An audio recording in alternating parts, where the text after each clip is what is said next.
Quando você pensa em castelo, você pensa nos vikings, nos hunos, nos bárbaros, todos aqueles povos que se chamam bárbaros. E será que eles têm alguma relação com essa construção medieval de reinos? Bom, se você não sabe disso, vai aprender agora, porque eles têm tudo a ver. Eles nem perceberam, mas destruíram o império, isso eles perceberam, o Império Romano, e construíram novos impérios, que hoje nada mais são do que países da Europa. Você pega uma linha do tempo, aquela linha tradicional, muito importante para você se localizar, tempo, espaço, mas daí tá lá. Início da Idade Média, a queda de Roma, ou a queda do Império Romano do Ocidente. Daí parece que foi assim, papum, os bárbaros chegaram e derrubaram tudo. Não foi assim. Até porque essa invasão, ela no início foi permitida, ela foi pacífica. Era aquele ruim com eles, pior sem eles. Uma importante dica que eu vou te dar já, agora, é a invasão, daquele modo violento que vem na nossa cabeça, é quando os hunos empurram eles para dentro. Eles quem? Os bárbaros germânicos, que já estavam permitidos de viver na fronteira. Beleza. Tá, mas e como que isso, né, vai gerar ali o que a gente conhece como feudalismo, por exemplo? Bom, essa parte, gente, você tem que imaginar o seguinte, que os visigodos, por exemplo, um dos povos bárbaros que invadiram Roma. Roma não caiu ali quando eles invadiram em 410. Ela vai continuar existindo por mais 60 anos. Então as coisas elas não são instantâneas na história. A única coisa instantânea aqui é que você vai entender de uma vez por todas. Me acompanha, continua aí. Uma coisa que eu sempre gosto de relacionar, gente, é o coraçãozinho da história. Terra, guerra, terra, guerra, terra, guerra. As duas coisas estão atreladas. Tudo isso está acontecendo por causa do quê?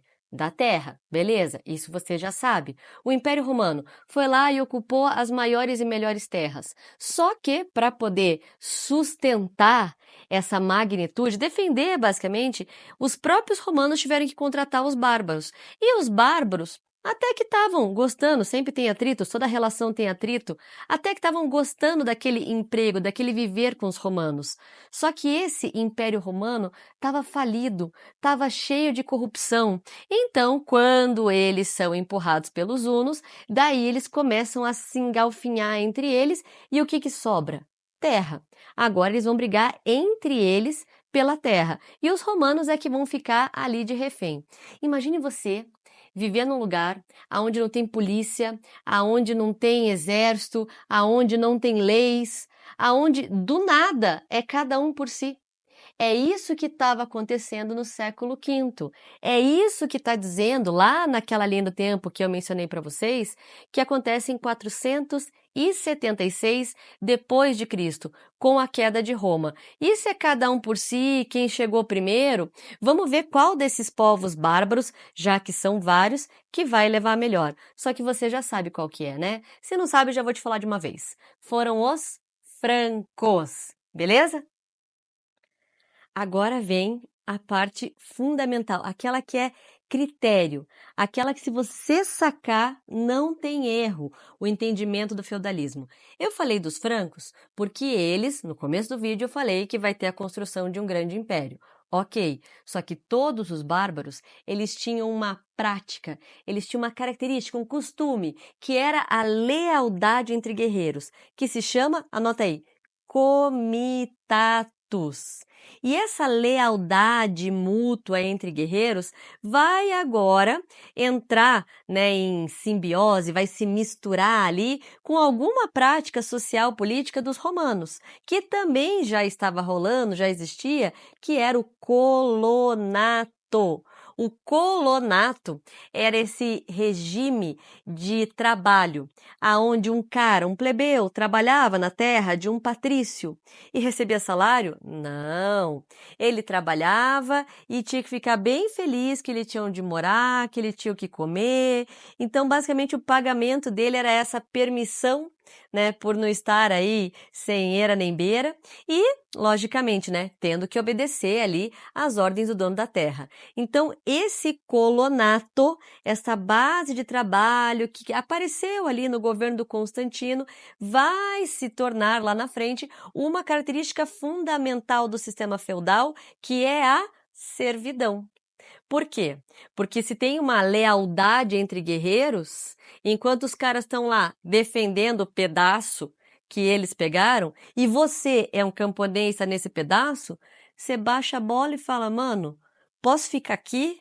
Pode. Trabalha aí, me obedece, fica feliz que tem onde morar e vou ver quanto que vai ficar para você comer. Então, a servidão, ela veio, né, dessa evolução, vamos dizer assim, do colonato, aonde o camponês ele está preso à terra. O Enem gosta de cobrar isso, né? Essa escravidão, porque falta essa liberdade do cara vazar e o cara vai ficando por gerações. Ele não herda nunca a terra, ele herda as dívidas deixadas, né, pelo seu pai e assim por diante. Porque os impostos, para poder ter este benefício de estar protegido, os impostos são bem altos. Atalha, corveia, banalidades, formariagem, mão morta. E o que, né, o colonato vira servidão e o que o comitatus vira, professora? Ué, lealdade entre guerreiros, lealdade entre iguais. Peraí, o servo não é que ele é leal ao senhor feudal, ele depende, ele é subalterno, ele está ali submisso. Agora, entre iguais, aonde tem uma certa diferença entre eles, o comitatus vai resultar na segunda característica do feudalismo, mega importante, que é a relação entre os que têm poder. E o poder vem da onde? Da guerra, inicialmente, que gera a terra. Então, eu estou falando que o comitatus vai originar a relação entre senhores feudais, que é a relação de suzerania e vassalagem. Não confunda essas duas coisas. Servidão é, no caso, os servos com o senhor feudal, e suzerania e vassalagem é entre os senhores feudais. E desta relação é que vão surgindo ali os títulos nobiliárquicos, aquela hierarquia de cargos. Tranquilo até aqui? Maravilha? Agora, você sabia que na Idade Média tinha Google, tinha banco e tinha até TikTok? Tá de sacanagem, né? Mais ou menos. Estou fazendo uma comparação aqui do que significava a poderosa Igreja Católica. Se tudo ruiu do Império Romano, não essa cultura, né, cristã. A gente sabe, você já estudou, se não estudou, vai procurar, tem vídeo aqui, que o cristianismo, ele foi crescendo, ele não foi uma causa da crise do Império Romano, ele foi um sintoma. Então foi crescendo essa religião até que ela foi permitida, até que ela foi oficializada. E daí quando vem os bárbaros, que são politeístas, que acreditam em força da natureza e tal, como é que a igreja vai fazer? Bom, os francos, que eu já citei, tiveram um dos seus reis aí se batizando, e daí esse cara chamava Clovis, e coisa engraçada, era casado com a Clotilde, uma mulher, né, que fez o homem mudar ali de cabeça. Por quê? Porque ela era cristã. Daí convenceu o pai, ele se batizou e, como eles tinham aquela prática de lealdade mútua, como é que é mesmo o nome? Ai, meu Deus, esqueci. Ah, comitatus. Então todos os outros guerreiros falaram, mano, se o rei, né, se batizou, vamos se batizar também. Então ali a igreja conseguiu, pá, né, adeptos. E ela vai utilizar, então, né, essa parceria para crescer. Crescer e se fortalecer, mas primeiro, permanecer existindo. Então, quer conhecimento? Procura na igreja. Quer saber ler e escrever? Vai na igreja. Quer salvação? Vai na igreja. Por isso que eu falei que eles são o Google, por isso que eles são o TikTok, porque assim, o final de semana, o descanso deles, era missa, festa, era festa religiosa. E toda e qualquer resposta vinha, logicamente, daquilo que a igreja ensinava, e se estava fora do ensinamento, heresia, pecado, não pode. Então ela fez esse domínio, não só espiritual, mas também intelectual. Outro ponto importantíssimo, além da relação social dentro do feudalismo, além de como que funcionavam as relações políticas, como que era essa cultura medieval, que a gente chama de teocêntrica, que é o domínio intelectual e espiritual da igreja, certo? Mas professora, como assim? Eles davam resposta de tudo?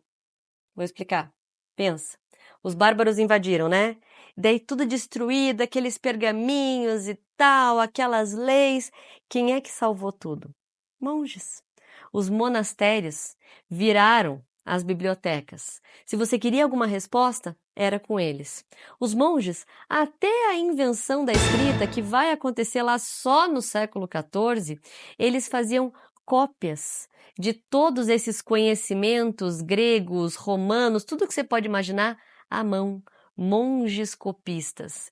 Então eles centralizaram, eles monopolizaram e lógico, né? O alto clero vai inclusive manipular esse conhecimento para manter a cabeça das pessoas sempre ali voltada para eles, para o que eles querem, o que eles acham correto e o que não é correto, mata. E lógico, a parceria sempre com o poder que está na mão daqueles que têm a terra e podem fazer a guerra, sacou? Mas é no século IX, gente. Se eu for bem específica, ali 843, que é quando acontece a divisão do maior dos impérios bárbaros, que foi como eu comecei esse vídeo, né? A divisão do Império Carolíngio entre os 3 netos do Carlos Magno. Essa divisão, pega aí uma dica, tudo que na história divide enfraquece. Fez com que tivessem 3 reis. Então, durante o feudalismo, que vai perdurar do século IX mais 500 anos, calma lá, você tem cada um desses reis com seus parça, com seus chegados, com aqueles nobres que eram, né, mais leais, melhores guerreiros. Só que acontece que nesse mesmo momento que o que o Carlos Magno tinha construído está dividido, acontece uma nova onda de invasões na Europa, que é a onda dos vikings e também dos árabes. Sim, a galera vindo da Península Arábica, a expansão muçulmana para dentro da Europa. E daí o que acontece? Aquilo que já estava fragmentado vai se superfragmentar. Então vão ter terras redivididas e passadas e um confiando no outro, cuida aqui para mim e tal.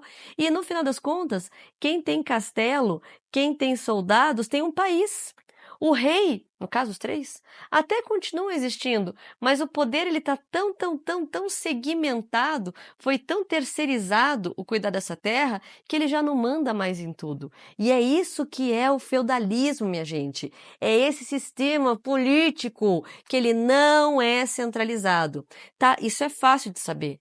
Agora, você pegou todo o processo, você tem que entender como é que chegamos aqui. E se não entendeu, volta no começo do vídeo, porque a gente partiu da queda de Roma e foi fazendo passo a passo as características de ambos os povos que se juntaram ali naquele século V, até que a gente chega no século IX, quando o feudalismo está mega estabelecido. E vai entrar em crise no século XIV, que daí você vai ter peste negra, enfim, você vai ter revolta camponesa, mas quem sabe, né? Quem sabe você não escreve aí para mim, eu faço um vídeo sobre essa crise do século XIV, ou até bem legal antes disso, a gente falar sobre o que acontece no século XI, no século XI, que é renascimento comercial, urbano, e para acelerar esse processo, as cruzadas.